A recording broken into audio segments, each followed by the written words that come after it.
Hey everybody, you are tuning in to Canary Cry News Talk live stream pre-stream. Congratulations for being early, folks. I will say, Saul to Paul over there on D Live got first comment of the day with some really fun gifts. So good job, Saul to Paul. You did it. You finally made it. Make sure to tell your mom. All right, everybody, we're happy you're here. Remember, I'm here to remind you to follow us on multiple platforms. You can follow us at twitch.tv/Canary Cry Radio, youtube.com/Canary Cry Radio, or consider following us on D Live. It's what all the cool kids are doing. All right, well, we're about to get started here, so make sure to grab yourself a snack, maybe a glass of water. You gotta stay hydrated, you know? People aren't talking about hydration enough lately. A lot of important stuff going on. We're going to cover it during the show, but most importantly, stay hydrated. Okay, kids, let's get going.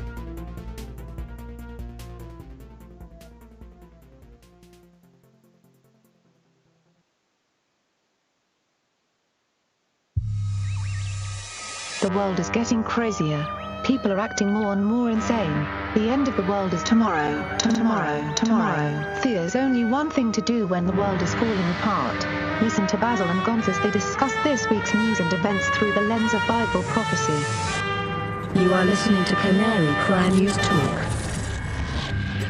You're listening to Canary Cry News Talk. Today is December 11th, 2020. This is episode 275, and today, Waccine Super Soldiers.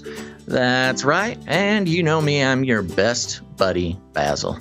And this is Gonz. Welcome to the podcast where we report the egregious while pointing to Jesus, where we will likely offend you because we can be facetious. Supplement your weekly news digestion with us so you can get a well-rounded, biblically grounded intake of crazy world events. Thank you for joining us live or later on the RSS feed. Twitch doesn't seem like it's connected on my screen, but I'm seeing chat, so people must be there. Chatters be chatting, man. Yeah. It says 0 from Twitch on my restream here, but Oh my gosh. Censorship. Typical. Yes, they've got us. Yeah. Here we go. It's the last day of Waccine Week, Friday. So Sure. we made it through the week. From what I hear, our UK listeners are still alive and kicking. Nobody has reported that they personally have gotten the Waccine yet, which does not surprise me at all, considering they listen to this show. So good job, everybody. And we're thinking about you, UK. But other than that, we have one last big push for Waccine updates this week. Not to say we'll never talk about it again, but that's pretty fun. Gonz, anything new that you need to keep us updated on in your personal life? Nope. I will say the last many episodes I have been very sleep deprived. So if I say something that's out of line, that's my excuse. Wow, that's good. You're getting ahead of the game there. Yeah. Although, of course, the Twitterverse will not care when they excoriate you. Yeah, we're not big enough to really hit the radar of a lot of the Twitter trolling. I'm so thankful for that. Yeah. We're in such a sweet spot right now. I'm just so happy with our zone. You know, we've got just such a beautiful, perfect audience, just enough to keep us on our toes with whether it's deserved or not, you know, the proper amount of negativity. And yet we don't, you know, we're not putting ourselves at risk too much in the public eye. So I'm very thankful for that. Yes. You know, and we'll just see what the Lord has planned for the future. I have a fun little story. So those who have been listening to, you know, the Canary Cry family of products for many years know that I tend to spend some time tinkering trying to recreate some 0-point energy devices. I've got some great books on, how to build different Tesla inventions, things like that. But I moved about a year ago, and I had not set up any of my fun equipment or or even a little workstation. I since last show started putting together my little magnetic laboratory again. I just have like a bunch of fun little magnets, or big magnets rather, and it's fun starting to tinker around again. So I'll keep everybody posted if I solve the perpetual motion conundrum. I will say I forgot that very powerful magnets can be very dangerous. I almost took off a finger yesterday, but other than that, things are going great. Well, good luck with that. And Thanks. Don't get the attention of the illumined ones who will come knocking at your door if you figure anything out. We sense magnets. we can We're feel, here. we scan, and we see the magnetic field you're creating over here. We're here to destroy your magnet laboratory. Sure. Yeah. Okay. Well, let's see. Should we get some short election talk out of the way? Short. And so my question is very direct. Is voting by mail secure? No. So, yep, more stuff going on. It's getting down to the wire. It's very interesting to watch. The narrative between the mainstream and the alternative could not be more further apart. It's pretty wild to see. It's literally two different worlds, dimensions, universes, whatever you want to call it. Sure. And I just have a quick headline here. This is from The Hill that was republished on MSN.com. GOP lawmaker compares Japanese internment to alleged fraud that cost Trump election. And dragging us Japanese into it, and into the whole conversation. What was the comparison? How did they compare? Yeah, so here's what it says. Representative Clay Higgins compared the supposed election fraud that cost President Trump the election, as of now, to Japanese internment during World War II in a Facebook post on Friday. Blah, blah, blah. It mentions how the president that the team has not yet provided evidence to prove the claims of fraud, which is like, come on, The Hill. There's lots of evidence. Yeah. It's just whether you consider it credible or not, but it's evidence. Right. There's a lot of it out there. The quote is, quote, the internment of 120,000 American citizens of Japanese ancestry during World War II happened, Higgins wrote. It was real. It was wrong. It was abhorrent. And he continues, and it was challenged in the court as a violation of constitutional rights. The Supreme Court of the U.S. did not stop it, he continued. Lessons of history. They were 120,000. We are 75 million. So what he's trying to say is that because the 120,000... I still don't fully get it. I think what he's trying to do is, constitutionally, the 120,000 Japanese Americans that were rounded up was not good. And the Supreme Court ignored or didn't stop the violation of constitutional rights. And he's saying that it's the same thing happening to 75 million Americans whose desire or, vote is being ignored. Right. A little sensational. All right. Yeah, I think it's a little bit of a stretch, but hey, okay. There's a lot of rhetoric like this, and so it's kind of like, I agree with Beyond Awake in the chat. Too much blah blah these days. Yeah, that's kind of what this is. So yeah, there was some interesting election stuff that I found pretty fascinating. I didn't bring it to the show, but it was involving William Barr's. Were you about to say Bill Burr, the comedian? I was going to say Bill Barr, and I just had Bill Burr's face flash in my mind. That wasn't right. William Barr, Bill Barr, and his just weird. I don't know. I don't know whose team he's on anymore. He's on his own. He's doing his own thing, but he's probably bought out by somebody. Well, I read a breakdown of how he actively was basically protecting Hunter Biden or stopping the investigation from going public for various reasons, which was I don't know. It's just kind of a weird thing. It's probably tied up, man. That money is probably tied up. Well, isn't that the answer to all of it? Isn't that crazy? It is. It's money, money, money. Money. Do you have did we bring an article about the the Chinese honeypot? No, I don't think we did, but yeah. Maybe we should talk about that on Monday because it's pretty interesting. Yeah, well, I think we can bring it up in as a side note because you're talking about the Fang or whatever. Yeah, I forget what he was. I don't have it right in front of me. I think it was Fang was the name of the infiltrator, and Swalwell who got... Swalwell, that's right. Yeah. His successful honeypot was activated on Swalwell there, and he fell for it. You know what's funny, though? A lot of people are like, oh, but I feel like most of the response from everybody is like, yeah, that's about right. There's nobody that's really freaked out about it. It's more like, yeah, it's probably been happening for a long time. And totally. Well, that's the interesting thing. I mean, these honeypot schemes are very common. I mean, it's a well-known, long known and practiced, espionage tactic. Yeah. The problem with Swalwell, he's such a young politician that these young guys that get in there, they don't realize that there's a much grander scheme afoot. I know. They should have listened to Canary Cry Radio, educated themselves a little bit, or News Talk, one or the other. Yeah. But we'll talk about that on Monday. We'll talk about it. We'll do a whole thing. And China does come up a couple times in this episode, so we'll do our CCP bashing. Okay, well, let's get into it in a second. Before we jump into the Flippy update, I do want to remind everybody, if you made it to the live show, go ahead and click like.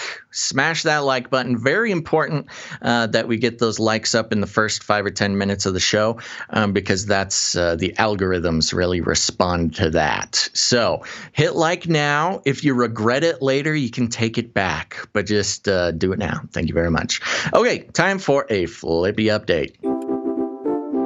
Flippy update. Do you want fries with that?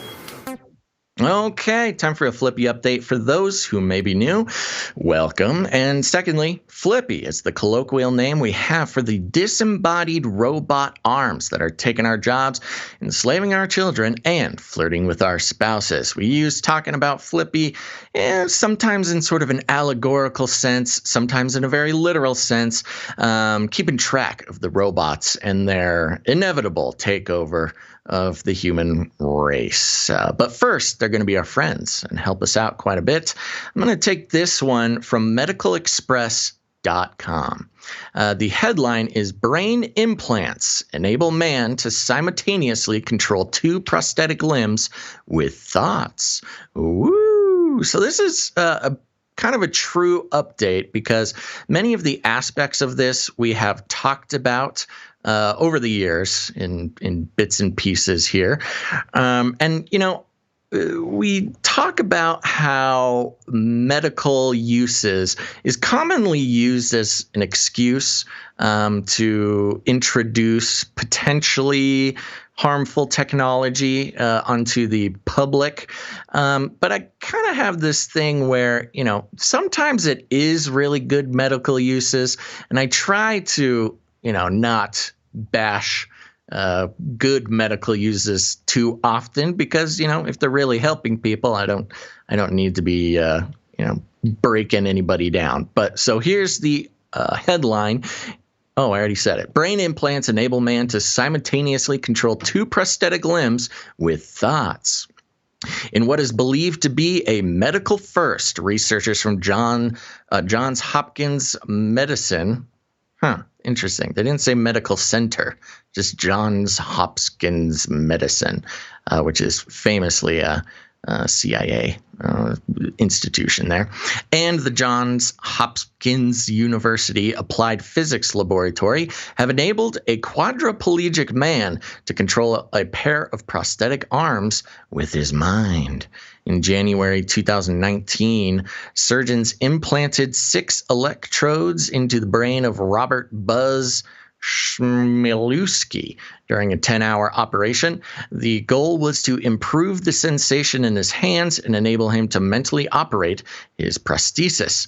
For more than 3 decades after a surfing accident while in his teens, Chmielewski has been paralyzed with only minimal movement in his arms and hands. Now, almost 2 years into the joint JHM and APL research study following the surgery, has reached an important milestone. He can now use both of his robotic appendages to perform simple tasks such as feeding himself. Quote, this type of research, known as brain-computer interface, has for the most part focused on only one arm, controlled from only one side of the brain, says Pablo Selnick, MD, professor and director of physical medicine and rehabilitation at the Johns Hopkins University School of Medicine and a member of the research team. Quote, thus, being able to control 2 robotic arms performing a basic activity of daily living, in this case, cutting a pastry and bringing it to the mouth using signals detected from both sides of the brain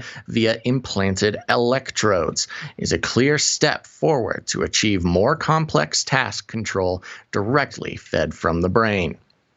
Quote, simultaneous brain-machine interface control of 2 limbs is a particular challenge because it's not a simple 1 + 1 summation of what the left arm is doing plus what the right arm is doing in the brain, but more like trying to calculate the sum of the 2 arms plus 1, as 1 plus 1 equals 3.8.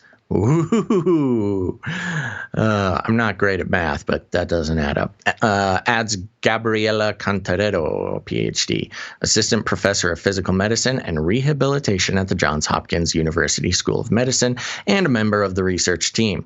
The technology uses a system of devices that automates a portion of the robotic control with artificial intelligence. Quote, our goal is to make activities such as eating easy to accomplish by having the robot do one part of the work and leaving the user in charge of the details, which food to eat, where to cut, how big the pieces should be, and so on, says David Handelman, PhD, a senior roboticist at APL and a member of the research team. Quote, by combining brain-computer interface signals with robotics and artificial intelligence, we allow the user to focus on the parts of the task that matter most. Quote, our next steps for this work include expanding the number and types of activities daily living that we can demonstrate with the form of human-machine teaming. And then it finishes out with some unimportant information. But the thing I found really interesting about this is, super cool that it is helping this guy who has been paralyzed for a couple decades. But it was pretty fascinating to see the combination of, this guy can control these arms with his brain. But then you only learn later that he's actually working in tandem with artificial intelligence. So it's not a completely human piloted system, which does bring up a little bit of concerns for myself. They just gotta sneak in artificial intelligence. They can't give full control to the human. I don't even think it's possible to truly have a one-to-one human-controlled machine. I think you're always going to have, especially when it comes directly from the brain. Nothing is complicated. There's got to be some kind of interface or a medium to change whatever that electrical signaling is and not just modify, but enhance and calculate to make it into a physical movement. So I'm not too surprised by that. You mean he can't have a brain-computer interface without a computer? Is that what you're saying? Sure. Yeah, because that's for pretty deep insight. Yeah. Well, I'm just saying that it shouldn't surprise you too much because it's again, none of this is possible without the middleman there. That's not quite true. I mean, it depends what you're saying about middleman. If you're talking about artificial intelligence, there certainly has been some pretty impressive brain-machine interfacing that has been done, but it's always, oh my gosh, excruciatingly simple. But they included the artificial intelligence, I think, to kind of control a lot of stuff that you might not be able to focus on with your brain. It's like background stuff. But, without getting too blue here, I can talk about how Flippy is taking our jobs, enslaving our children, and flirting with our spouses. I don't know much about this man, but if he has a wife or something like that, hopefully a wife, because he shouldn't be flirting unless he's married. Having the control of a couple of limbs to, perhaps hug his wife it could be a very powerful experience for him. However, there's just artificial intelligence just slipping right between them. Well, he doesn't have... Flippy is doing some of the flirting in that case. Do the robot hands have sensors that are accurate enough for the brain to interpret as touch and feel and all that? It did not mention any of that. I don't think that's included. Yeah, no. So still a lot to develop. At we least get in the it, public. Gons. It's not a perfect system. Well, I'm saying sorry, in the public. We're not in 3000, the year 3000. Well, I'm saying that this is what's public, and we always say that what's public is probably 30, 40 years behind what they actually have or what they've actually experimented on or are experimenting on. So, I just wanted to touch base and see where this is, because I know you don't like talking about the paraplegic stuff when it comes to robot arms. There's been a lot of stories about it. Not that I don't like it. I just don't want to, I don't want to tear anybody down who's just trying to regain some activity. Normalcy. Yeah. Sure. Okay. Well, we got a whole bunch of updates, and then we have a couple of main stories that lead us into some vaccine updates. But here we go. We interrupt this broadcast to give you a brief update. By the end of this timely interruption, you will be thoroughly updated. 33 is the number of completion of the Great War. 33 is the Illuminati dog whistle. This is ZDNet.com. Amnesia 33. Vulnerable impact millions of smart and industrial devices. Security researchers have identified 33 security flaws in 4 open source TCP IP stacks used across a wide range of smart products. So, yeah, interesting that out of the many things that you can have in open source TCP IP stacks, they found 33 security flaws. Of course. Yeah, of course. And they called it Amnesia 33. Yeah, so. That sounds like, some evil, it sounds like the bad guy in a video game. Yeah, exactly. So, talk about cybersecurity and the cyber winter and all that kind of stuff that we've been touching on. This seems to be another one of those dog whistle moments. Amnesia 33. Yeah. So watch out, cyber. Yeah, everything cyber, which is all of our internets here. And I also have a 666 update. 666. This is therealdeal.com. I don't know how credible the source is, but I was looking for something that because I ran into some paywalls. But the headline here, Democrats launch probe into Kushner's 666 Fifth Avenue bailout. Oh. And as you know, Kushner purchased the 666 Fifth Avenue building a while ago, and his connection to some microchip manufacturing stuff. I covered it on the YouTube channel a few years ago when I think Trump was first elected. Looking into Kushner's background was kind of like, hey, what's up with this guy? Right. But it says here, Democrats in Congress have launched an investigation into whether the bailout financing for Kushner's companies is 666 Fifth Avenue impacted United States foreign policy. Specifically, it has to do with Qatar. And it might have, but, it's interesting because a lot of Kushner's main moves during this whole few years of the Trump presidency has been peace in the Middle East. That's been kind of the big thing. And so it's just something to keep your eye on as we have. But interesting how it's Qatar, because Qatar, the international financial arm of the Qatarian government, also pays it rents space from Trump in his most valuable thing. So it seems like the whole family has got a lot of connections with the Qatari government. Yeah. And I think we did a story on that was pretty in depth, and I think it was a Vanity Fair article too. By the way, Basil, the most credible news source. Classic. So there you go, 666 in a headline. But moving on here, Space Pope Reptilian. A new world order can emerge.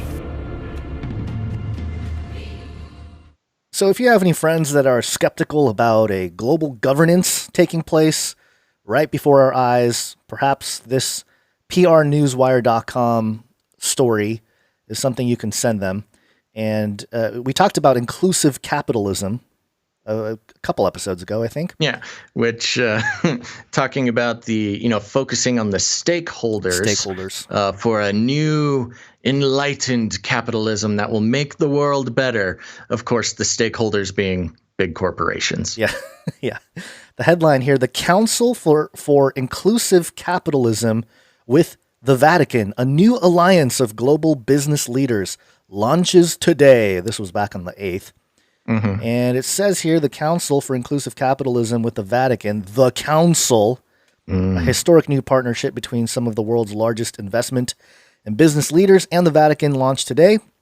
It signifies the urgency of joining moral and market imperatives to reform capitalism into a powerful force for the good of humanity under the moral guidance of His Holiness Pope Francis and good. His Eminence Cardinal Peter Turkson, who leads the dicastery for promoting integral human development at the Vatican, and inspired by the moral imperative of all faiths. They keep mentioning this moral imperative.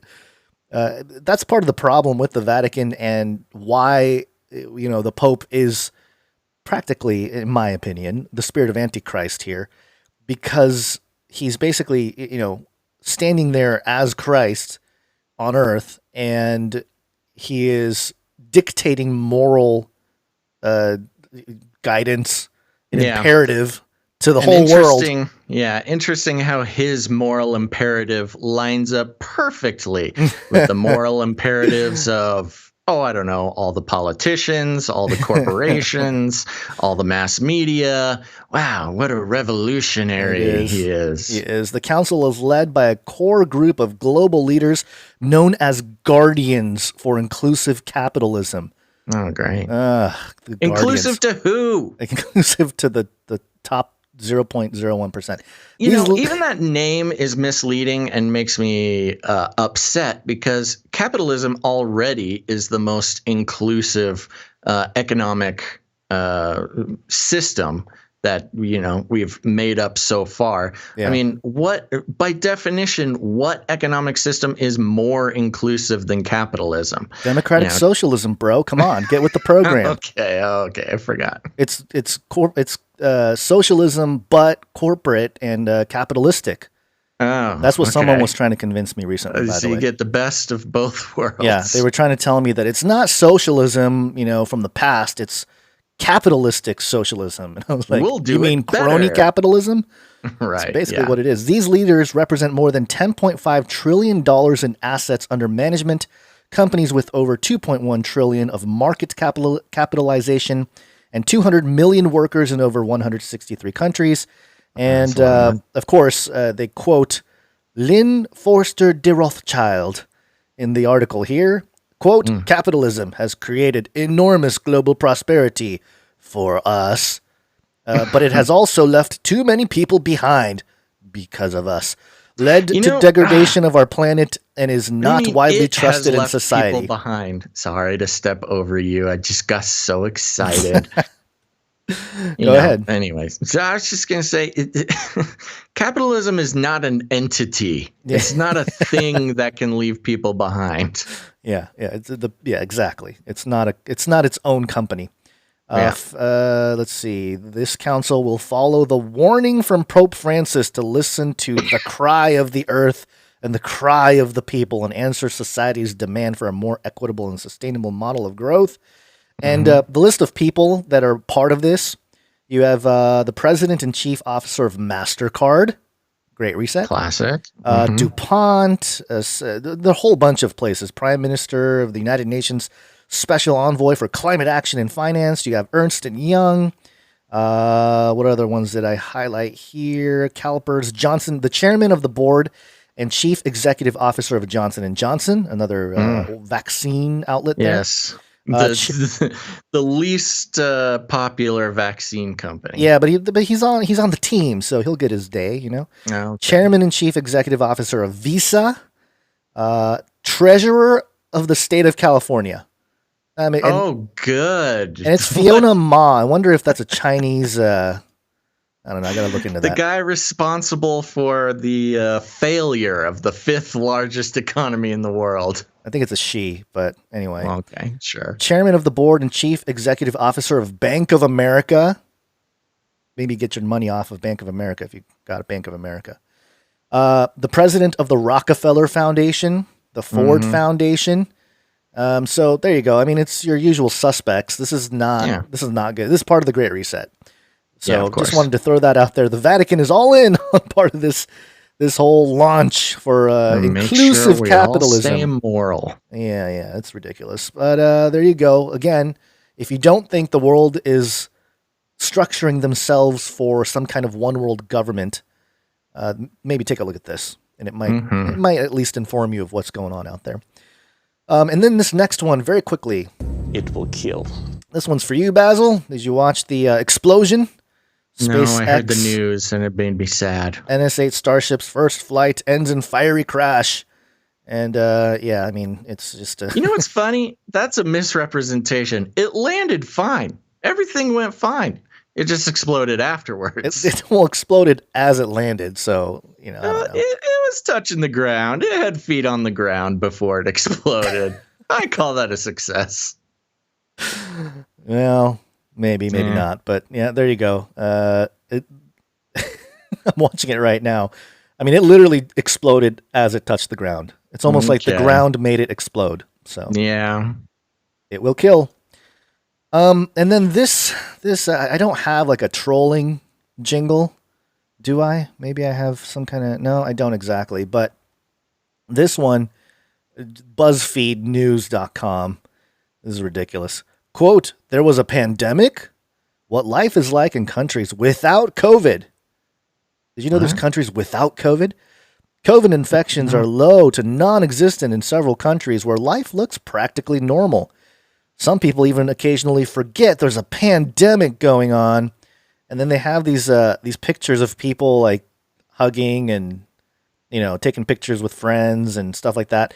And it's just weird because if you had these same pictures in America, they would say, "Oh, super spreader event." But just because it's in another country, they're like, "Oh, look at them. They forgot there's a pandemic. They're better than us." And a lot of this is from some kind of pride thing. You got the rainbow flags and stuff. Sort of parade or something. Yeah, and the pictures here are from Taiwan, which is part of it's part of the Republic of China.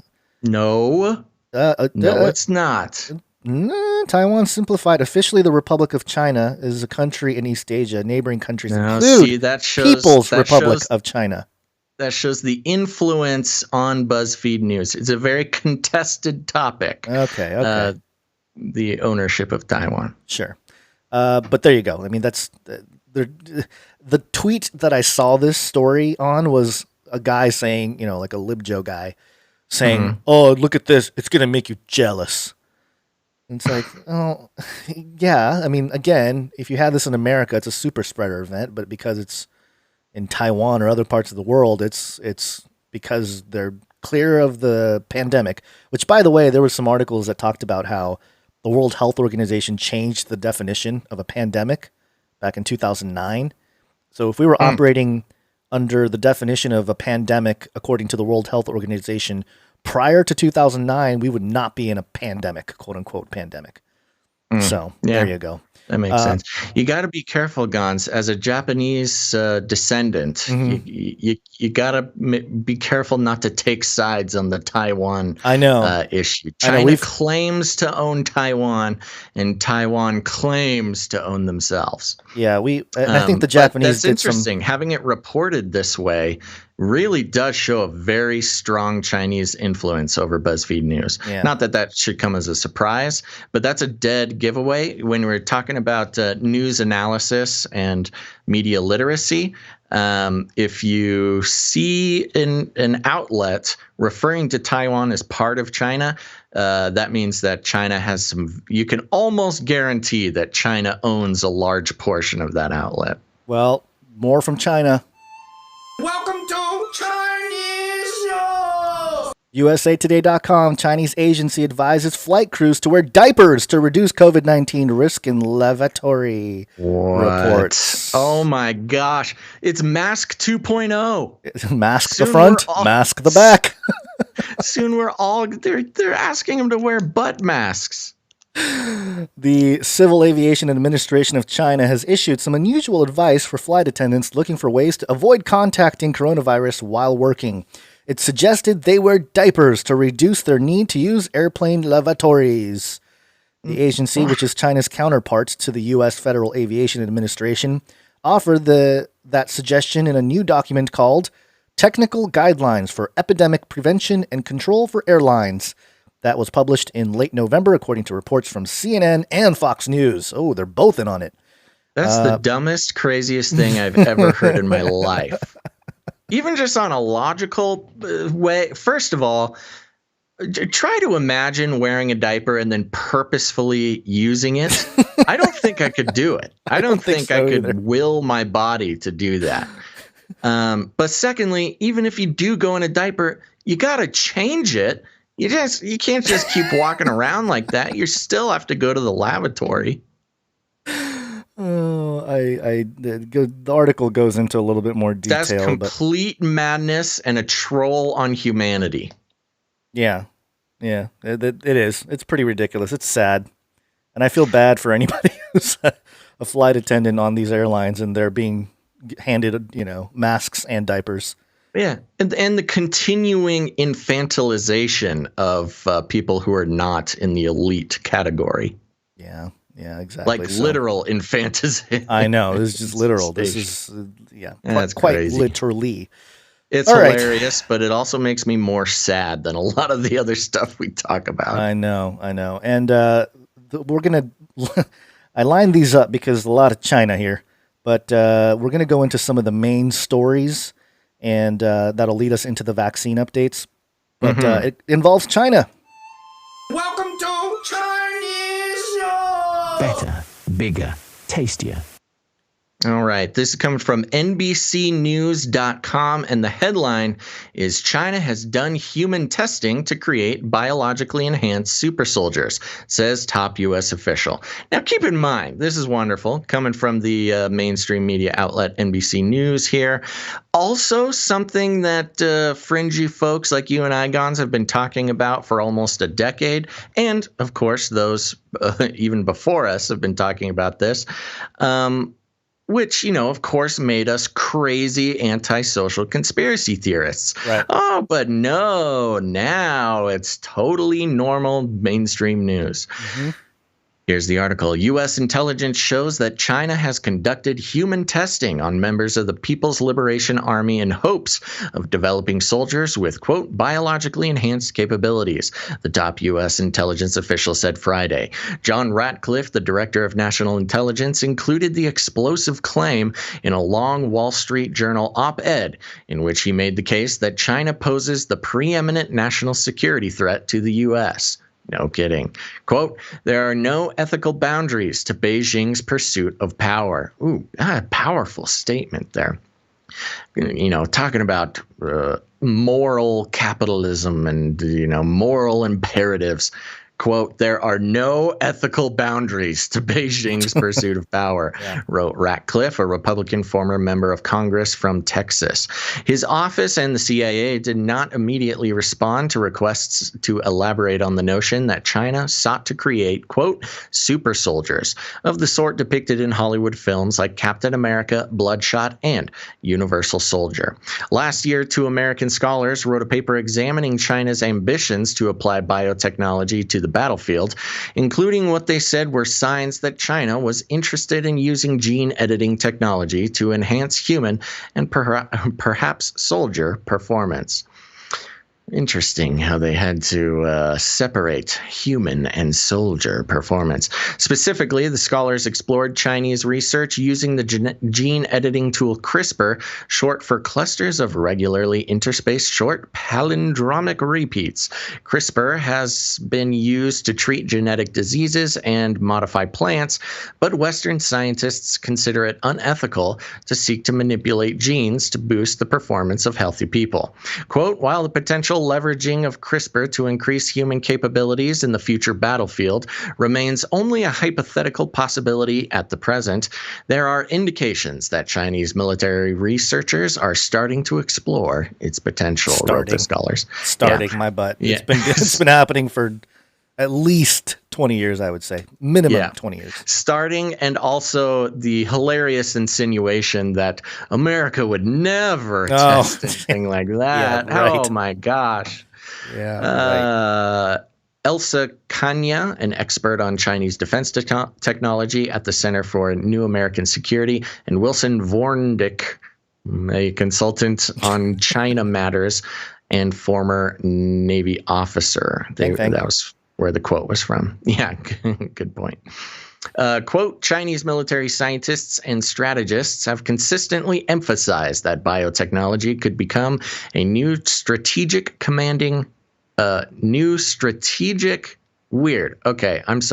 Chinese military scientists and strategists have consistently emphasized that biotechnology could become a new strategic commanding heights of the future revolutionary and military affairs. That broke my brain a little bit. The scholars wrote, quoting a 2015 article in a military newspaper. One prominent Chinese general, they noted, said in 2017 that, quote, modern biotechnology and its integration with information, nanotechnology, and the cognitive, etc., domains will have revolutionary influences upon weapon and equipment, the combat spaces, the forms of warfare, and military theories. Vorndick said in a phone interview that he is less concerned about the battlefield advantage such research might provide than he is. Okay, is my brain broken or is this article broken? Vorndick said in a phone interview that he is less concerned about the battlefield advantage such research might provide than he is about the consequences of tampering with human genes. It was my brain. The article's fine. Quote, when we start playing around with genetic organisms, there could be unforeseen consequences, he said. Ooh, deep thinker. Representatives of the Chinese government did not immediately respond to a request for comment. The overall message of Ratcliffe's opinion piece is that China is a dangerous adversary that threatens American economic and national security. Quote, the People's Republic of China poses the greatest threat to America today and the greatest threat to democracy and freedom worldwide since World War II, he wrote. Quote, the intelligence is clear. Beijing intends to dominate the U.S. and the rest of the planet economically, militarily, and technologically.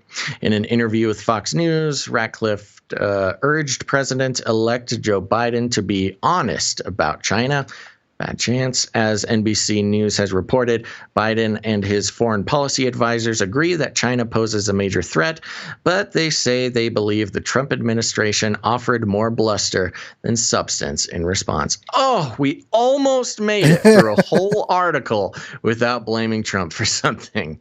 Couldn't quite do it there, though, NBC. Had to add it. Because they have to cater to their Chinese overlords, even though the criticism is launched on China. Well, notice how it's just real quick to point out. It says, as NBC News has reported, Biden and his foreign policy advisors agree that China poses a major threat, but they say they believe the Trump. So it's like Biden being asked about China says, yeah, they're a threat, but Trump is bad, though. Orange man worse. Nice little toss the hot potato there. So, classic move. A few things to point out here. First off, but as the days of Noah were, so shall also the coming of the Son of Man be. And you talk about the Gibborim the mighty men of old. And the super soldiers is very much along those lines, genetically enhanced and, more powerful and skillful. The other part, I do want to mention the PSYOP part of this too. Psyops. Because, as you mentioned, America has done, or maybe is even the leader when it comes to genetic experimentation, at least in terms of MK Ultra. They did mind control type of stuff. Right. And there's no indication that their hands are clean when it comes to some kind of genetic experimentation. And so to blame China for everything, there's a psyop in that, because it's almost like trying to avoid their own doing in this regard, in trying to create biologically enhanced super soldiers. And they may not even tell the public about it ever.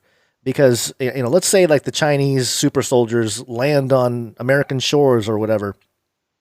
It's going to be like the superhero movies. These guys are just going to, the American force is just going to come out and they're going to start fighting or whatever. And we'll be like, whoa, when did we get our own super soldiers? Oh, right. It's only a matter of time before it's obvious that we've been doing the same thing. Exactly. I'm a lot less worried about super soldiers than I used to be, mainly because of the influence of robotics in the military. Talking about the same scene you're talking about, an amphibious assault vehicle rolls up on the beach in LA and it opens its gaping maw as 7-foot-tall, burly Chinese super soldiers come hustling out and ready to take over America. And then what's that sound? Drone attack. Boom. Super soldiers gone. They got to make these super soldiers fireproof, explosion proof, and drone proof if super soldiers are to play any big role in the future of warfare. The human soldiers, the infantry warfare has been on the decline since World War II. Especially with the U.S., usually we're mostly using soldiers for, like smaller operations. That we don't have this sort of giant infantry confrontation that we used to. Sure. I guess you're right on one hand. But I think this has a lot more to do with enforcement of totalitarian governments towards their own people, or towards less of an invasion force, more of a public-facing law enforcement and tyranny enforcement. Yeah. And part of this second story about super soldiers, Le Terminator. This is thesun.co.uk. So Le Terminator. French army gets go-ahead to create bionic soldiers to make them stronger, faster, using treatment and prosthetics. Oh, interesting. Yeah. So this is kind of what you're talking about, and connects to the Flippy update here. Yeah. That's a big move for a Western country. Yeah. So the French military has been given the green light to develop super soldiers that can resist pain, stay awake longer, and have boosted brain power and hearing. The augmented soldiers could be given extra military capabilities through implants, prosthetics, and medical treatment that give them a bionic boost. The ethical committee of the Armed Forces Ministry gave the nod to the proposals in a new report launched on Tuesday, which said in a report that France needed to keep up with countries that are already working to produce super soldiers, like China and the U.S. The proposals aim to improve, quote, physical, cognitive, perceptive, and psychological capabilities, and could allow for location tracking or connectivity with weapons systems and other soldiers. The committee has outlined some of its research, which includes drugs to keep troops awake for long periods of time, which is an old thing. I read about stuff like this in the U.S. like 10 years ago, like in military magazines and stuff, and even surgery to improve hearing. Surgery, huh? The committee said that France needs to maintain, quote, operational superiority of its armed forces in a challenging strategic context, reports CNN. Oh, CNN. No, but it may be some time before French soldiers come to resemble the Justice League's Cyborg, with his superhuman strength and mechanically enhanced body. I can picture that. The French, they're a little more laid back on certain things. I can picture them being like, "Hey, we'll do it later." It goes into some humanitarian law stuff in France and all that. But I think the bigger takeaway and context, if we're talking about the vaccine week, is so this past 2 weeks we've had a former Israeli space agency guy come out and say, "Oh, the aliens are not, we're not ready to talk about aliens," while basically telling everyone that there's aliens, quote unquote, the Galactic Federation. And at the same time, we have the super soldier story. And I really think this is the beginning, openly. We've talked about this as long as we've been doing stuff publicly. And we're not the first. There have been many others who have shed light on these issues. But this is really the beginning of a public, open type of situation for genetic alteration of the public at earnest here. Like, I think they're really trying to make it acceptable to have these enhanced soldiers for national reasons, but also this is creating a gap between the have and have-nots. The same way that the rich and the poor have, the gap has widened, the middle class, so to speak, have been destroyed in many different countries and the U.S. I think we're going to see a similar thing begin to happen here, where you have your genetically enhanced and you have your genetically not enhanced. And in fact, not just not enhanced, but more and more unhealthy. And I think the word is diminution. I think I'm pronouncing that wrong. Diminution, like diminish.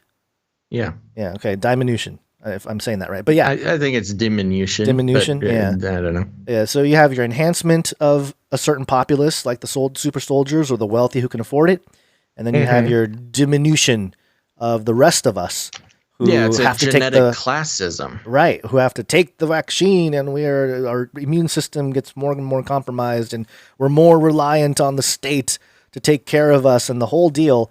It's the whole Dr. Hugo de Garis class system, really, I think, publicly starting to take place openly. So I think that's the major takeaway. Aside from like the fears of a super soldier walking in and stealing your stuff or, hurting you or whatever. Just more than that, it's a class system type of situation. And that's why, we talk about the Nephilim, we talk about Genesis 6, and Jesus talking about, as it were in the days of Noah, so shall it be for the coming of the Son of Man. Mentioning that in Matthew 24, talking about the end times.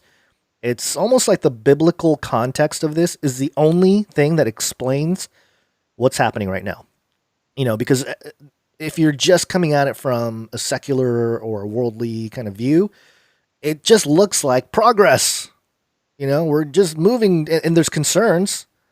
People are concerned about it, but there isn't that context of, hey, this happened before, and there was some consequences for what took place when it came to genetic alteration and messing with God's design. And so, I think this is an important topic, and it does also connect to a conversation that we will have as a part of the interview section. Well, I think we're going to do 2 separate streams here, but as soon as this episode is done, we're going to do a Canary Cry Radio to talk to Colonel David Jamona and Troy Anderson, authors of the book Military Guide to Armageddon.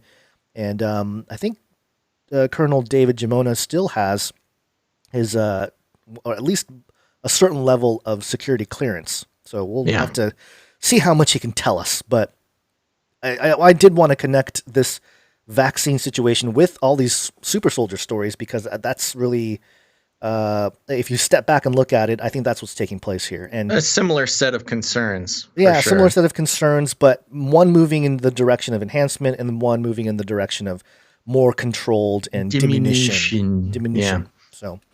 Yeah, well, there you go, folks. Remember to stick around after the show. We're going to do an episode of Canary Cry Radio. Awesome conversation we're going to be having, so do that. And one more reminder here, if you're here on the stream watching live, make sure to hit that like button. We still got some time to tell the algorithms that we're worth taking a look at as we move into more Waccine Week news. Waccine.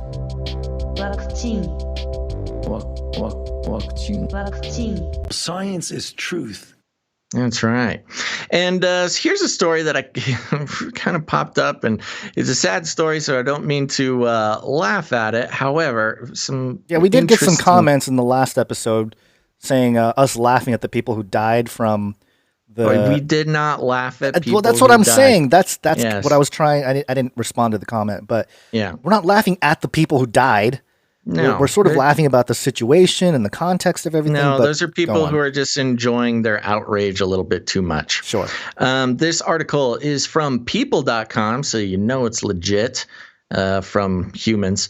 The article is titled, Dr. Fauci reveals daughter's boyfriend's brother, 32, died after contracting COVID. Very sad. It is very sad. Yeah, 32, though, a little bit too early. Very young.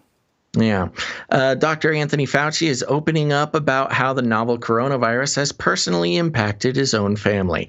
In an interview Wednesday for the Harvard T.H. Chan School of Public Health, the nation's top infectious disease specialist revealed that the brother of his daughter Allison's boyfriend, who he did not name, died after contracting COVID-19.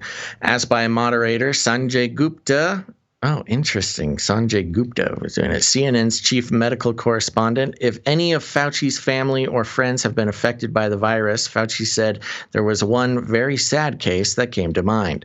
Quote, yeah, the answer is yes, a few, but one in particular, Fauci said. My youngest daughter's boyfriend's brother.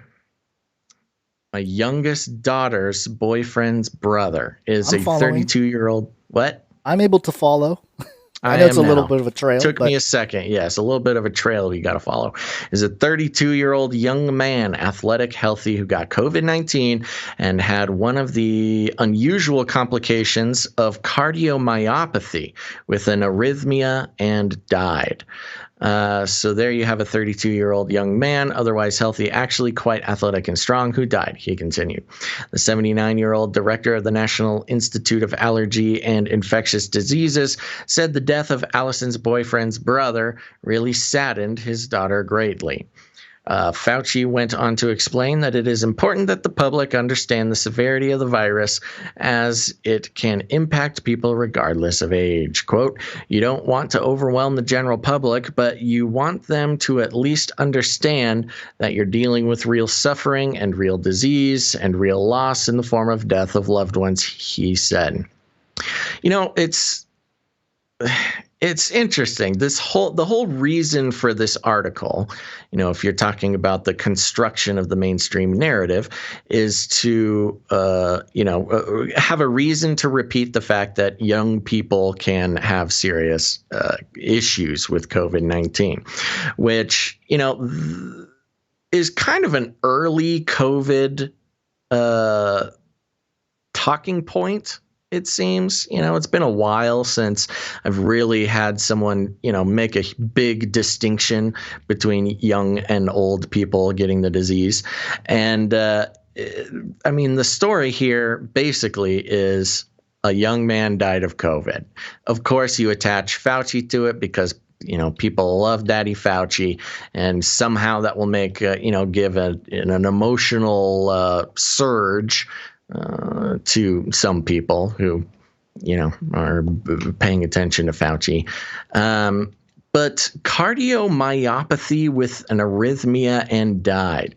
You know, it's always one of these weird things when it comes to a young person dying of COVID. There's always like some extra, extra rare, strange thing that happened. Well, cardiomyopathy, according to the CDC, the list of causes, it's family history of cardiomyopathy, heart failure, or sudden cardiac arrest, connective tissue disease and other types of autoimmune disease, coronary heart disease, heart attack, damage of the heart, endocrine disease, infection in the heart muscle, long-term alcoholism, cocaine abuse, muscle condition, or pregnancy. I mean, I don't think he developed it because of COVID. Well, yeah, I mean, who knows? But that's one of those cardiomyopathy is one of those things that's fairly mysterious, just in Yeah, general, right? yeah. Well, kind of, but I mean, yeah, they don't know exactly what causes it, but it's, I don't know. It would be, it would have helped if Fauci said because of COVID, he developed. He was totally healthy before, no problems.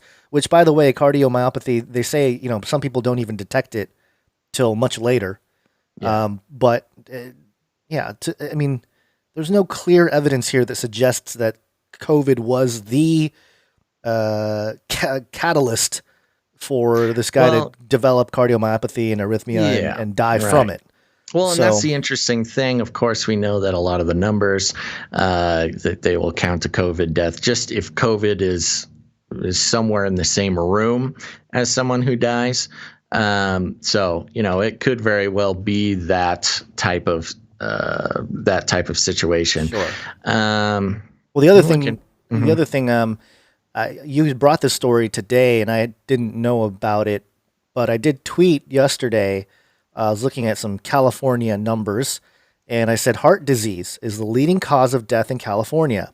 Right. In 2018, I put 65,000, but it was 62,547 people died from heart disease in California. Mm-hmm. In 2020, according to the CDC, 20,000 people have died from COVID-19 in California. So a third of the number of people that normally die from heart disease have died from COVID this year.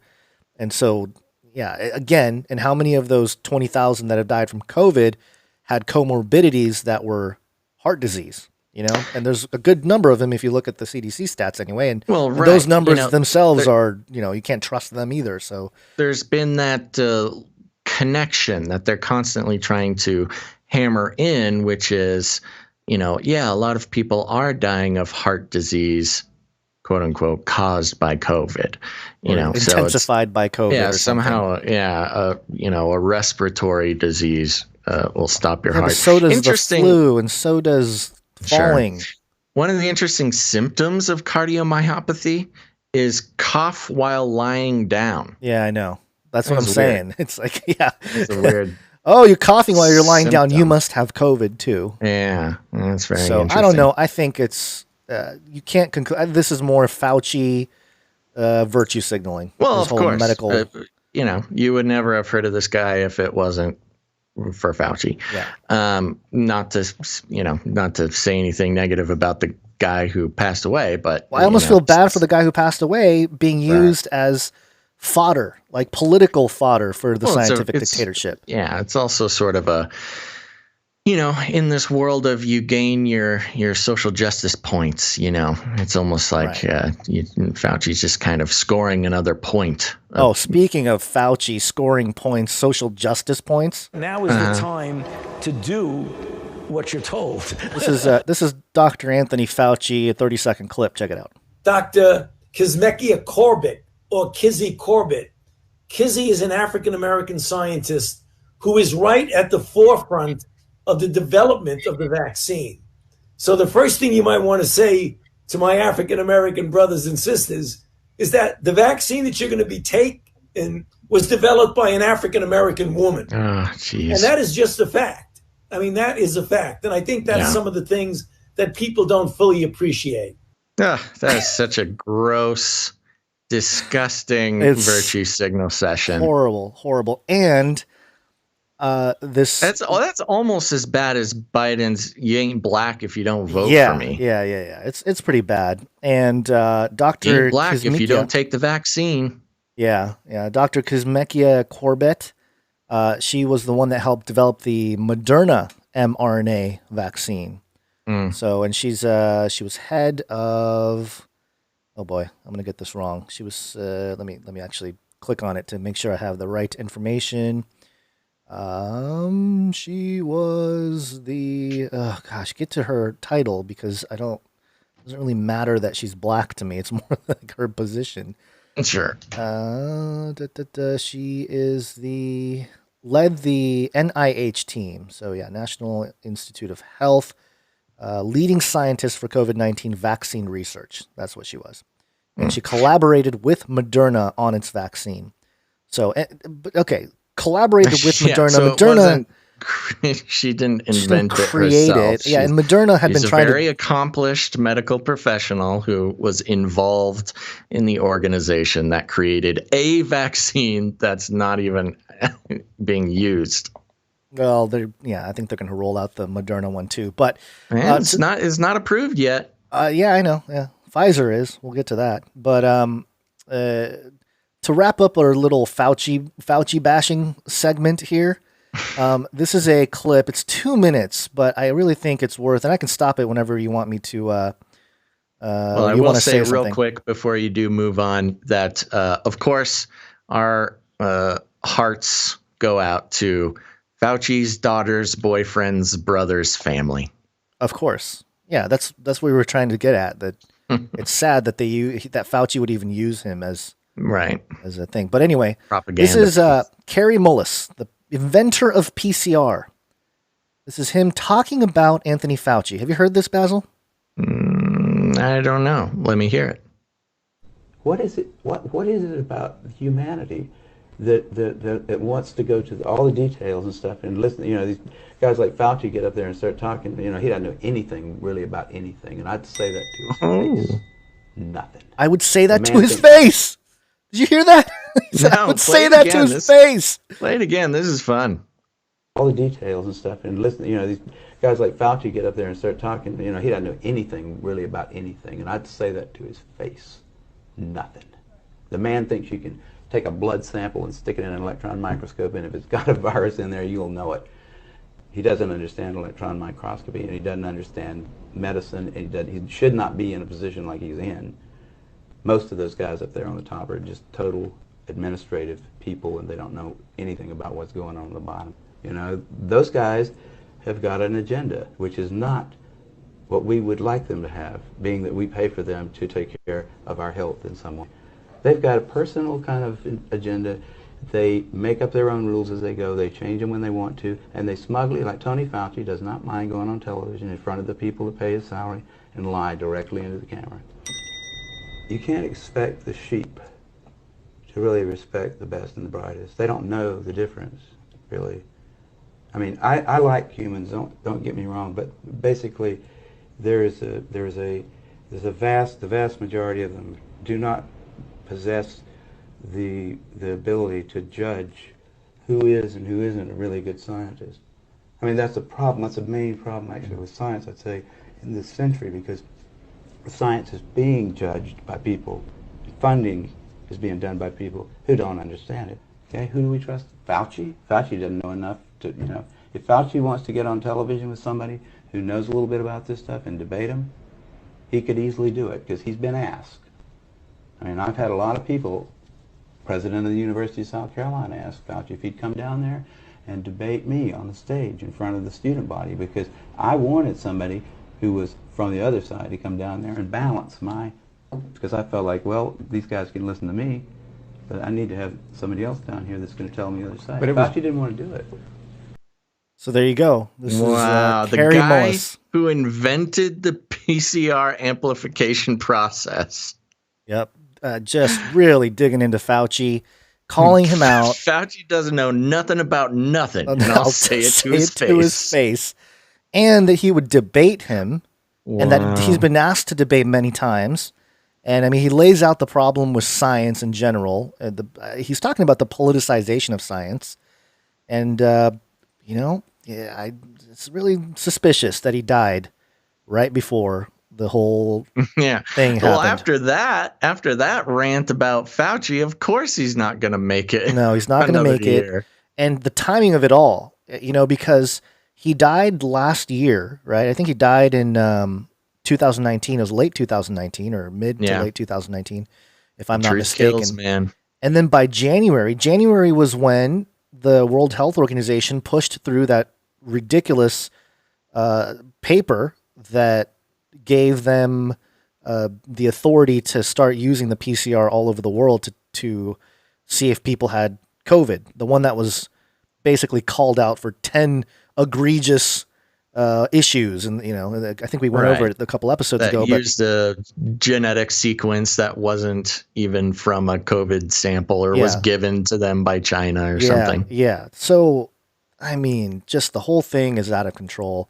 Yeah. And just to repeat it for those who might be hearing it for the first time, PCR testing, of course, which is the quote unquote gold standard for COVID detection, from the mouth of the inventor of the PCR quote unquote test, the PCR is not a test. PCR is an amplification process that lets you amplify whatever you want within a sample. It's not an actual test for anything. Yeah, it's pretty unfortunate. And I think this type of clip, and I don't know when this clip was from, but based on the video quality and the hairstyle of the interviewer and glasses, I'm thinking like late 90s, maybe early 2000s. Yeah. But yeah. Fun detail, I think it's Florida. I don't have the article right in front of me. I think it's Florida is going to start, or some state. I won't put out details that can be debunked, but one of the states that is a little bit more lax on all the COVID stuff is going to be requiring a PCR cycle. The number of PCR cycles.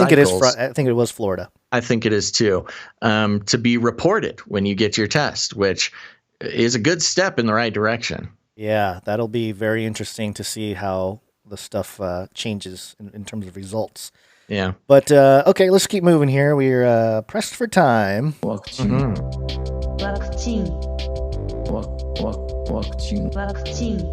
You can have this one, Basil. This one's pretty wild. Our friends from Down Under. Oh, yeah. Okay, here we go. This is coming from Forbes.com. Australia drops promising COVID-19 vaccine after volunteers falsely tested positive for HIV. Oh, no. There's been a lot of talk about this HIV issue in regards to the vaccine. Let's hear about it.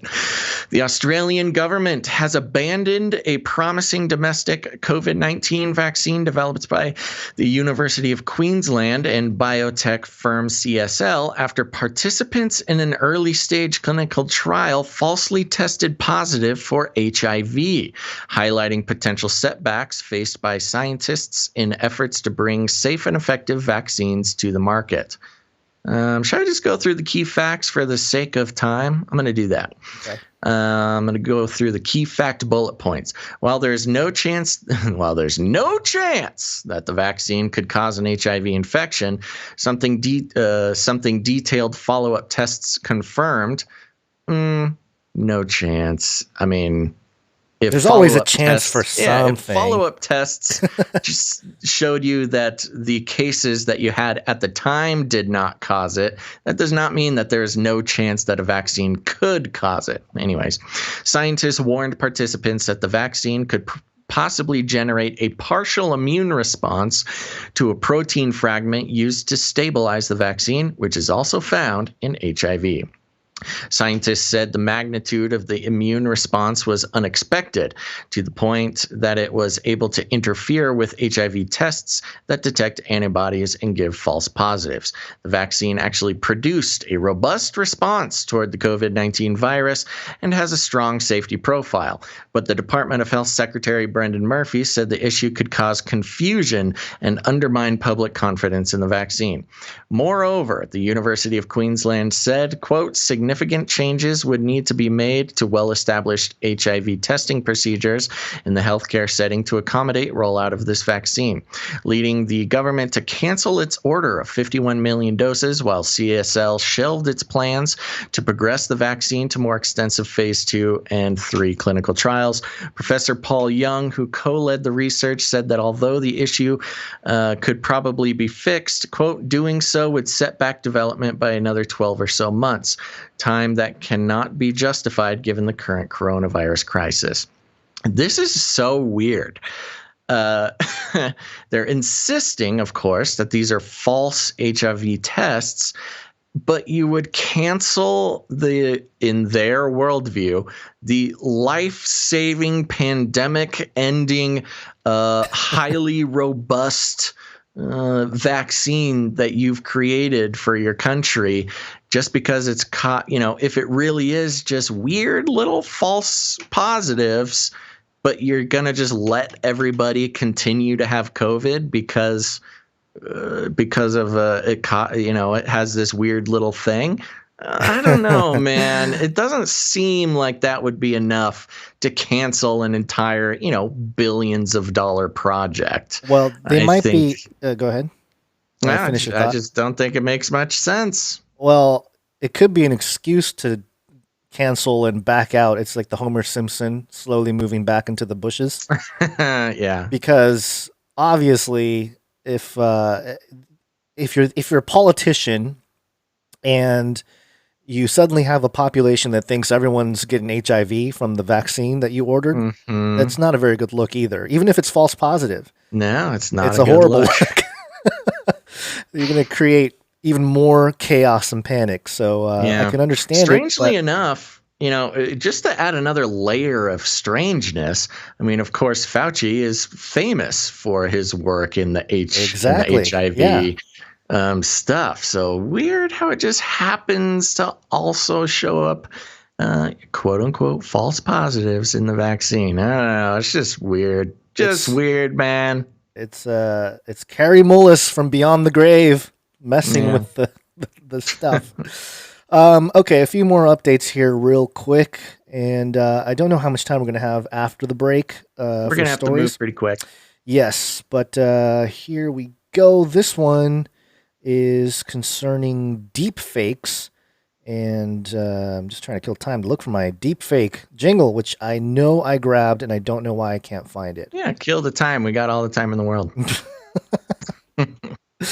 Come on, where's my deep fake jingle? I know I grabbed it. No. All right, well, anyway, here it is. Which jingle? Story. Deep fake? Deep fake, yeah. I'll do it. We are in deep fake. Sure.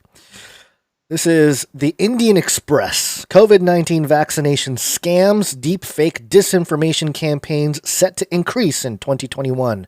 Avast. And it says here, 2020 has been one of the worst years hit by fake news as people tried to find cures for the COVID-19 pandemic and were fooled by websites.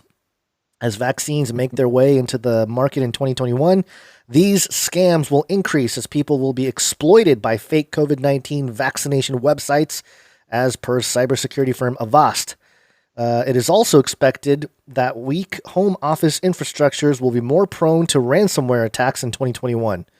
It's interesting how they kind of put those two together. As per the report, the little guy again. Yeah, Android users will be under greater threat as Avast predicts adware attacks, fleeceware scams, and stalkerware usage, along with AI-generated campaigns to fool users and spread misinformation. Quote, we expect to see a continuation of ransomware attacks on healthcare institutions and the exfiltration of sensitive data, with attacks specifically targeting pharmaceutical companies and institutions to harvest sensitive customer information or blackmailing the industry espionage.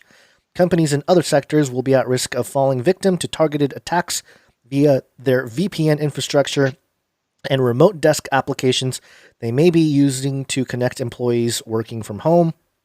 And it goes into the deep fake stuff, just basically being used as like campaigns. So deep fake will likely, this is a quote again, deep fakes will likely reach a quality next year where they can be actively used in disinformation campaigns. I think they're getting us ready for this. Conspiracy theories about the coronavirus, such as its alleged spread via 5G, could be re-emphasized via deepfake videos. For example, wrongly showing politicians as conspirators.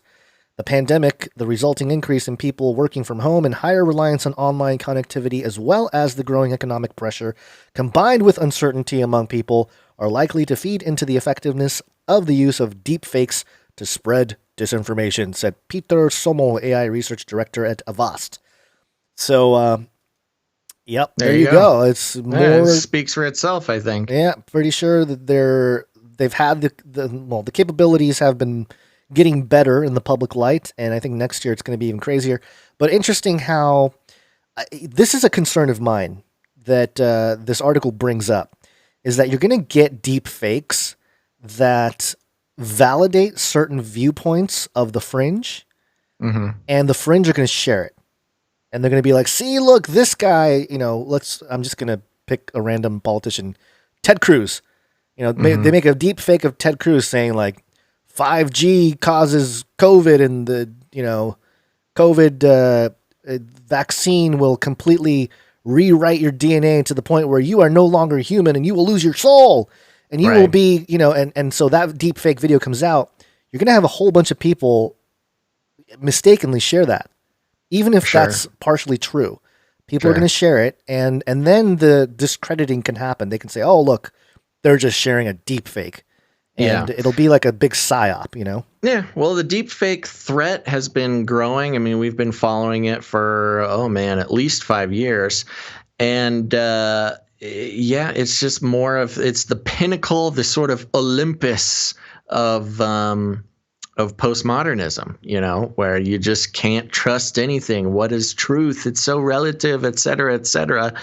And of course, as it stands now, we get a lot of people sending us a lot of videos. We got to, it might just be part of our job description, Gons. We're going to need to invest in some deepfake detection software and training, because this problem is going to grow. It's just going to keep getting bigger. It's like, it was sort of an imaginary problem last year. Now it's not so imaginary, but not sort of an all-consuming problem. I think next year it may just expedite the process to full-on crisis. Yeah, and I think the jingle summarizes it well. We are indeed fake. Yeah, see, I think I did a pretty good job on that one. Yep, not too bad. Okay, let's see. One last little thing here. This is coming from CBSNews.com. FDA panel recommends use of Pfizer COVID-19 vaccine. So there it is, the official recommendation from the FDA. A federal advisory panel on Thursday recommended the emergency use of Pfizer's COVID-19 vaccine. The Food and Drug Administration is expected to approve the drug, kicking off massive nationwide operation to get nearly 3 million doses of the vaccine to hospitals and drugstores across the country. You can't do drugstores because, as we know, with the allergic reactions that can be caused by the vaccine, where if you have any sort of strong allergy, you should not get the Pfizer vaccine. And in the UK, they made it mandatory where you got to have full-on resuscitory equipment in the room while you're giving the vaccine. You do not get this vaccine in a drugstore. You will never die. You will never leave the drugstore. And that's just the news. That's not even a conspiracy theory. Yeah. All right. That's all. There's nothing more to add to that. So let's take a really quick break, because we do need to touch on the Facebook lawsuit, its biggest legal battle in years. And then we got a little bit of mind control and a Nephilim update that we need to hit before we move into our second stream with a Canary Cry radio episode that you're not going to want to miss. You want to mention the guests for the Canary Cry radio episode again? Yeah, I mentioned it earlier. Military Guide to Armageddon, Colonel David J. Jamona, and Troy Anderson. That's right. And so we'll be starting that stream just minutes after we end this one. So make sure to stick around and catch it. It's going to be very important. But let's see here. I think we should take a quick break. It's break time.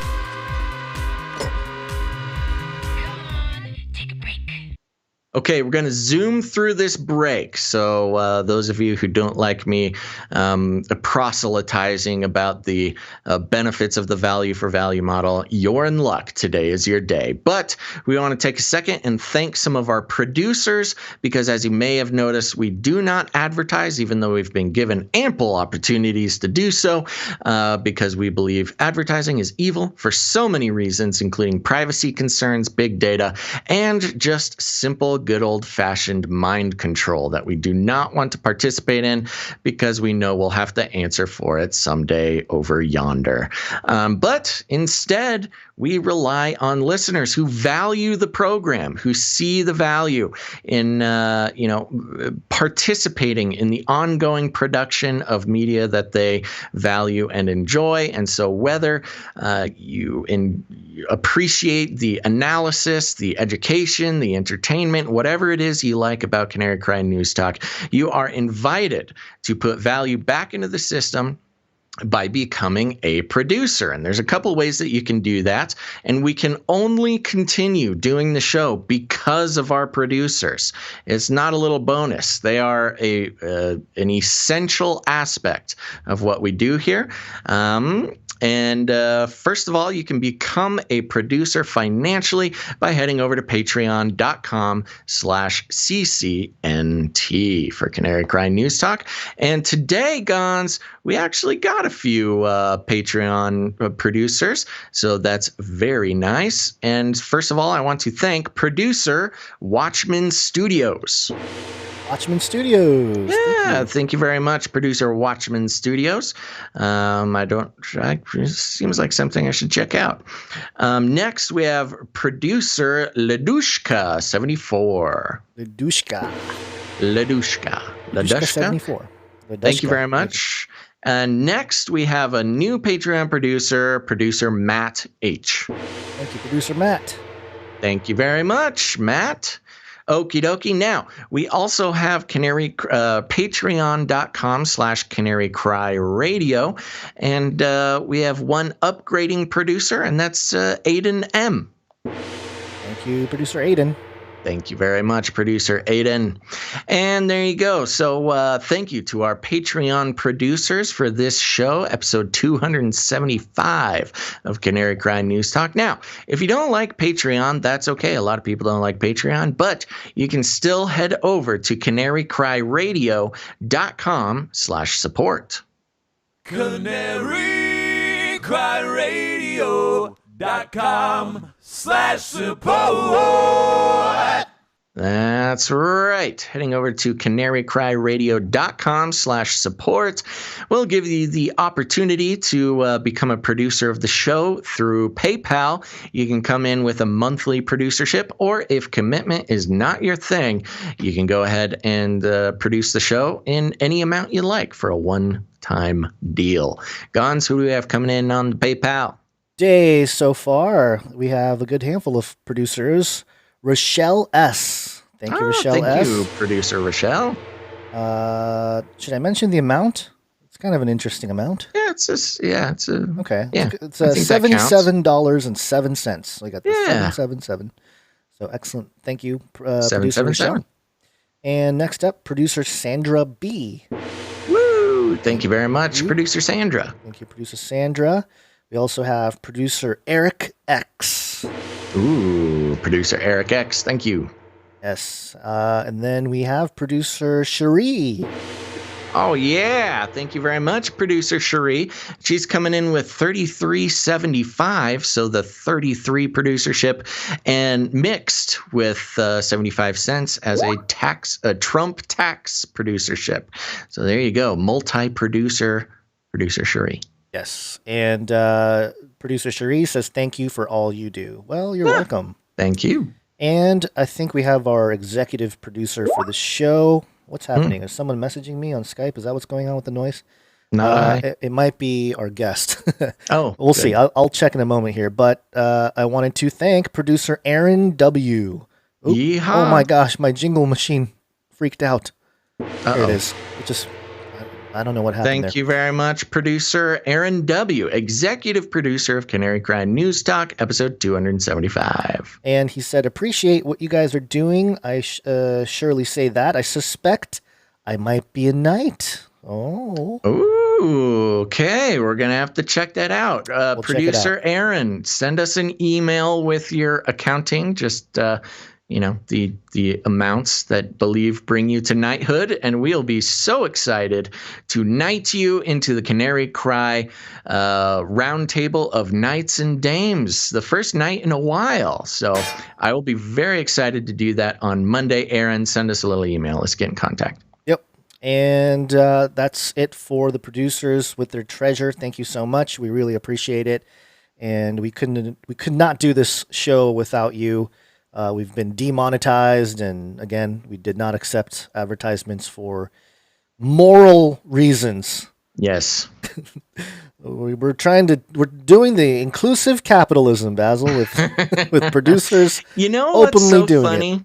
You know what's so funny? You actually make a good point. We really are and have been doing our own version of inclusive capitalism or moral imperatives of capitalism by not participating in advertising and making our setup more, the value for value model being a more, inclusive opportunity for people to participate in the production of the show. Yes. And so we win.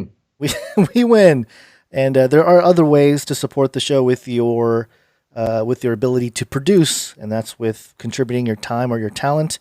You can send us jingles, and you can send us art. One art, please. And first piece of art I would like to share is from Allie, and this is Man DeLorean, and that is me. This is so good. In a Mandalorian mask. She's really got a knack for drawing DeLoreans. That's one thing I did growing up. Between the age of maybe like 8 and 12, 13, I drew the DeLorean all the time. Because I was a big Back to the Future fan. That's hilarious. What a fun piece of Gon's trivia. Yeah. That should make it onto some sort of, Canary Cry trivia. And yes, for those who are just listening, really expertly done image of Gon's wearing a Mandalorian mask, holding Baby Yoda or Gorgu or whatever his name is now. I think that's Keizo, my son, as Grogu. With the ears. Yeah, yes, with the ears. Sorry. Yeah. Your son Gorgu. Grogu, that's what it is. And DeLorean in the background. Very good job, producer Allie, one of the youngest producers of Canary Cry News Talk, a prolific artist, and Gazel and Bonds in the chat. Yeah, I love it. It's always it always captures the essence of what we talk about, various ways. Very good. So thank you for that, producer Allie. And, we had one from Incarnate Unlimited, and I see you in the chat there. We're going to ask you if you want it shared or not, because it's part of the calendar. So we'll see about that. We didn't know if it was for the show or if it was for. Yeah, and we'll definitely share it on Monday if you want us to. But for now, and we're pressed for time today as well. But we did see it. It was great artwork. It's fantastic. So we're looking forward to sharing that. But in the meantime, we also have a couple pieces from Barzilai. I think it's Barzilai. Is that a new artist? I think so. I don't know. Maybe he, there was a name, but it was signed as Barzilai. So anyway, I have this piece here. It's there's a lot going on, so let me move some things out of the way for people viewing it. But it is an entire, it's an I Spy. It's an I Spy scene, is what it is. Is it? Yes, it's noted by the following. It's a two-parter. Yes. So those who are watching, you see quite the scene going on. It's sort of an apocalyptic scene with samurai and robots and cats, and that looks like Incarnate Unlimited playing guitar over there, and drones and aliens, and it's a whole big thing because the next image, Gons, explains. It's the Canary Cry I Spy. Okay. Yeah, I get see? it. I get it And now. so it's a game. You put it up there, and you got to find these things. Obviously, Samurai Guns, VR Guitar Hero Basil. Oh, it is me. BD Beast Police Force, Interdimensional Invaders, Kitty Monster Truck Mayhem, Drone Strike Saving Lives, AI Bible Story Time, etc., etc. So it's an interactive I Spy, Canary Cry I Spy. This is actually, I see a future with this Canary Cry I Spy business. I can do this with my 3.5-year-old daughter. It's a game for all ages. This is awesome. What was the name of this artist again? Sorry, I need to learn it. Barzilai? We're going to have to double check to make sure what he wants to say go it by. with a little bit more confidence, but Barzilai. And it's great. The title is Canary Cry I Spy, but the I is, of course, the Illuminati triangle with the I in there. Very good. And I can't wait to get the time to sit down and play this. This might require its own sort of Facebook post or something so people can play along. Yes. So beautiful, beautiful, very good. Very good. And we have one more from Ebony Blaze. Let me get the chat bot back up. And this one, did you see the Person of the Year? Times Person of the Year is did. Joe Biden and Kamala Harris. So person, two people. I don't get it. But she said she couldn't help herself. If we scroll up the Biden Kamala portrait, it slowly turns into a reptilianoid reptilian beast. It's kind of like a chimera in the sort of Greek sense, where it's a multi-headed lizard being. It's pretty good. Or it's fun. basilisk. What am I thinking of? The multi-headed dragon person. Anyways, yes, very good. And I understand, Ebony Blaze, why you couldn't help yourself. Yeah. So there you go. That is all the artwork we have for today. And thank you again to all the producers out there. Oh, you know what? I have a snail mail. I forgot about that. We have one great. It was a Christmas card from the Habibics. I don't know if I'm saying that right. Habibic or Habibik. Canary Cry Radio and Talk. You've meant so much to me over the years. I owe you billions in payment for all the truths you share. We will accept the $1 billion check, by the way. Love in Christ Jesus forever, and grace and peace to you for always. So Merry Christmas to my brothers in Jesus. Very good. And a beautiful picture of the kids that I will not share on air here. But thank you so much for that. That was very cool, very nice of you. And those are the kinds of notes that really, not only do I appreciate it, but it proves to my wife that like what we do here is worthwhile. Because she was very happy about the. There is, I think. Okay, he's trying to call in Don't right get distracted. now. No, I'm sorry, because our guest is trying to.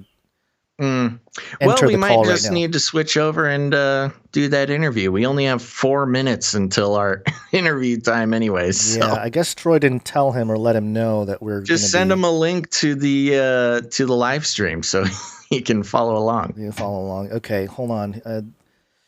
Oh boy, there's a lot going on with that because then I have to. Why don't we just finish this up and then you can talk to him while I wrap the show.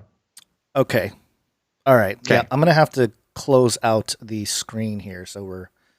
Yeah. Okay. There you go. Go ahead. Talk to him, or no, I'll talk to him. And okay, you can. Gons is getting wrap it up. flustered. Everybody, we finally too much. done it. We've got him flustered. Too much going on. Okay, well, here's what we're gonna do, folks. We ran out of time today because we're gonna be doing another stream right here in just a few minutes for Canary Cry Radio. So don't go anywhere. If you're over on YouTube, you will need to click into a new video. If you're on Twitch, it will just populate right where you're sitting. So just don't go anywhere. Now, here's the thing. Next episode is going to be on Monday, December 14th. That's Monday, December 14th, sometime between noon and 3 p.m. Pacific Standard Time. So put it on your calendar, turn on notifications, very important. As we start wrapping up the show here today, folks, if you haven't done it, please hit the like button. If you're on YouTube or wherever you are, hit the thumbs up or the heart or whatever you have in front of you. It not only does it make us feel good, but more importantly, it makes the algorithms know that this show is worth sharing with others. So it's the simplest, sort of very effective way that you can help out the show. So thank you for everybody who has done that, and please do that again. Like I said, turn on notifications because you never know if you're going to get the notification when we go live. And on top of that, you should follow us on multiple platforms because, not going to lie, some of the platforms just kind of pick and choose when they're going to tell people that we're doing a show. So you can follow us on YouTube /Canary Cry Radio, twitch.tv /Canary Cry Radio, or search Canary Cry Radio on DLive. Oh, those are the best ways to get the live show. Now, remember, Monday, the 14th, we're going to need some producers for episode 276. So if you have been considering becoming a producer, if you value this show and you want to keep it going, this is an interactive media. It's not a passive experience for our dear listeners. A passive experience would be like watching the evening news and letting Pfizer advertise their vaccine to you. That doesn't cost you anything, but also you get the extra bonus of brainwashing. No brainwashing here, folks. If you want the show to keep going, you got to participate. Become a producer by heading to patreon.com/CCNT, or if Patreon isn't your thing, you can head to canarycryradio.com/support. canarycryradio.com/support. That's right, canarycryradio.com/support. There's also crypto options if you're a crypto person, but there's also some literature there to learn about the Canary Cry Roundtable of Knights and Dames, or just also sort of our philosophy about advertising and the value for value model. So canarycryradio.com/support. Go, learn, do. Now, if you're an artist or a musician or anything like that, you can become a producer by sending us art that is show related. Make sure it's show related, and we like it to be new. So you can send that to canarycryradio@gmail.com, or if you're a musician or a sound design person, you can create jingles or songs or anything like that that we can play on the show or after the show. We might have a short Canary Cry mixtape at the end of the show. We'll see. A little pressed for time. But there you go. And there's other ways you can help the show. It really helps the show when you share it. Share it out on your social media. Send it to a friend. Just hit that little share button. Send it to somebody you love, because y'all got friends and family who are waking up to the fact that the world is not what it seems. And we can be a part of that journey of theirs. Just go ahead and send them an episode. Maybe it's this episode. Maybe it's a different episode. Whatever episode it is, word of mouth is one of the best ways, because people trust you and they love you, and that's better than randomly finding a podcast on your own. You can tell them how much you love Canary Cry News Talk. Okay, and if you need any other instructions, here's what you do. You walk right up to them, you grab them by the cage, and then you shake it. The end of the world occurred pretty much as we had predicted. I want to shake things up, stir up some controversy, rattle a few cages. Hey, stop that! You'll never silence me. I'm the last angry man, a crusader for the little guy. Leave the bird alone. Never. Rattle a few cages. Rattle a few cages. The human race will have every opportunity to improve. And if they don't? Ask Noah. That's right. Just ask Noah. Okay, one last time. We'll be back on Monday, December 14th, sometime between noon and 3 p.m. Pacific Standard Time. Thank you so much. Gons, you have any last words? Nope. Stay tuned for people that are here live for the Military Guide to Armageddon. It's going to be a separate stream, so look for that. And yeah, that's it. Thank you. Have a great weekend, everybody. There you go. And like Gon said, if you're on YouTube, you're going to need to go to whatever channel you're watching this on, whether it's Canary Cry Radio or the Face Like the Sun channel. A new stream will pop up there. If you're on Twitch, I think you can just stay put. It'll pop right up for you. All right, everybody. Thanks so much for listening to this episode of Canary Cry News Talk. Make sure to tune in next time. But until then, think outside the cage.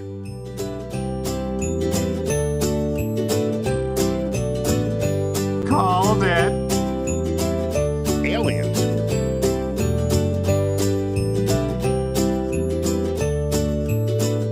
We will launch a new age. You can't handle the truth. Stop this progress before it is too late. I'll keep you warm and safe in my people's zoo. Remember, reality is an illusion. The universe is a hologram. Buy gold. Buy! I wanna shake things up, shake things up. I wanna shake things up, shake things up. Leave the bird alone. I wanna stir up some controversy. I wanna rattle a few cages. I wanna rattle a few cages. I'm the last angry man. You'll never silence me. I'm the last angry man. I'm the last angry man. You'll never silence me. I'm the last angry man. A crusader for the little guy. Little guy. Little guy. Well, we'll see about that. Whatever, Illuminati. Don't even get me started on bidets, man. Bidets, man. Bidets, man. I'm telling you, you were living the life, man. Bidets, man. Robot girls, robot boys, all together it's an image. Robot girls, robot boys, all together it's an image. Robot girls, robot boys, all together it's an image. Robot girls, robot boys, all together it's an image. It might seem scary, so frightening. Get ready for it. Don't push your buttons. Get in your spaceship. It will be over. Get in already. It will be starting. Robot girls, robot boys, all together it's an image. Robot girls, robot boys, all together it's an image. Robot girls, robot boys, all together it's an image. Robot girls, robot boys, all together it's an invasion!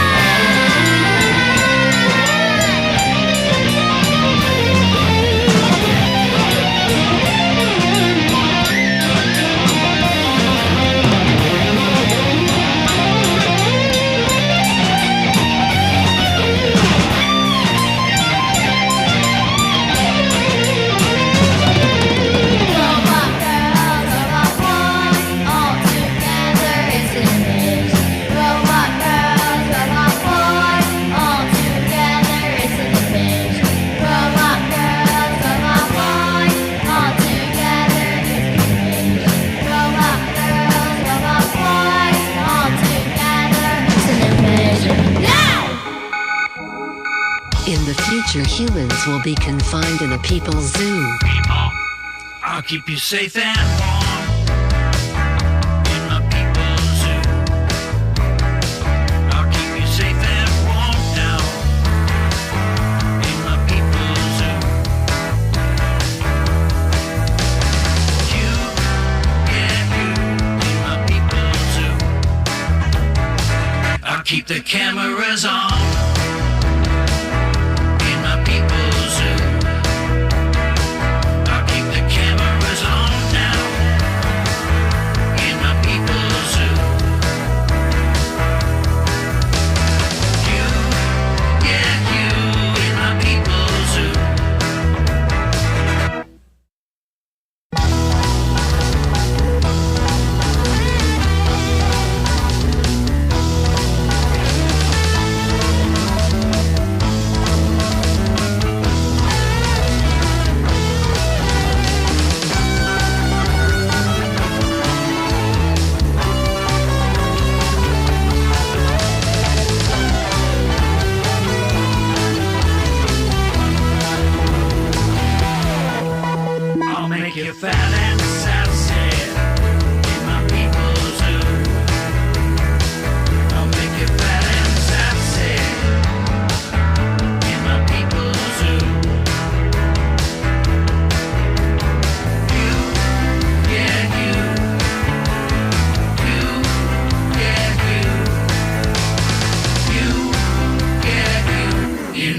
People's Zoo.